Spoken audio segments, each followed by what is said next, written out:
right, good morning, y'all. I am on my second loop of my solitary walk, and I wanted to cover a couple thoughts I had this morning that I felt would be really useful, because we've mentioned many times before the power of a solitary walk. All right, so I think it's important to set an intention before your walk. So remember, solitary walk to us means you're going on a walk, I would say most days, and ideally in the morning. You can do it again in the evening. And this solitary walk is time for you to be with your own mind, void of other minds' inputs. All right, so this means no music, no podcasts, no books, not walking along someone else unless they're doing a solitary walk too. And you'll find that this is probably one of the very few times that you have to yourself, because once the day starts, you know, we've got work that we're around people, we got family, we've got our significant other. Usually we're just going nonstop from the time we start the day to the time we go to bed. And this may be the only opportunity that we have with our own mind. Now, different from meditation, with this solitary walk, we do want to allow positive, open, expansive, creative thinking. All right, so that's perfectly fine. We do want to notice when we get caught up in something that's negative or defeating or tight or tense or something along those lines, and turn away from that and try to focus on something more positive. But what I've noticed is if I go on a solitary walk without an intention, if I just start my walk, then chances are I'm gonna be lost in thought the whole time, right? Versus every morning, most mornings, I'll start my walk, and before I start my walk, I ask myself, like, what's my intention for this walk?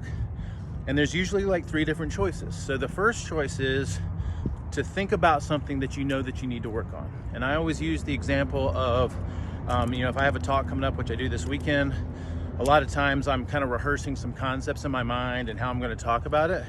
So that's very useful, very expansive, very creative. So that's great. So if you have something that you need to work through, that you're thinking about, as long as it's, again, open, expansive, and creative and positive, then you can have an intention to work on something specific or think about something specific. The second option would be, if you don't really have anything that pressing, you could simply allow thoughts to come up and follow them if they seem interesting. And the attitude here would be this attitude of curiosity and fascination with whatever pops up. It's actually really fun. Those are my favorite walks. When I walk, I'm just like, I wonder what's gonna pop up. And again, if something pops up that's negative or tight or tense or, some kind of soap opera or drama, you definitely want to turn away from that. But chances are, if you have an intention, like, I'm just gonna see what pops up. Curiosity, fascination, before you know it, you'll be on some really awesome train of thought about something that you probably needed to spend some time on anyway, right? And then the third option would be, if there's really nothing, in those 2 realms that interest you, would be like a practice walk, right? So a practice kind of like meditation.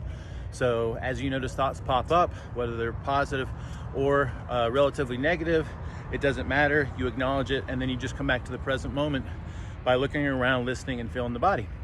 And just do that throughout the entire walk.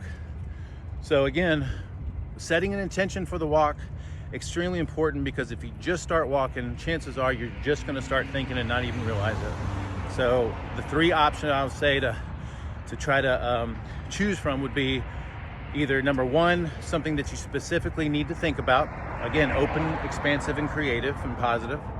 Number 2, allow thoughts to pop up, and if they seem interesting, follow those thoughts. And again, curiosity and fascination is the key.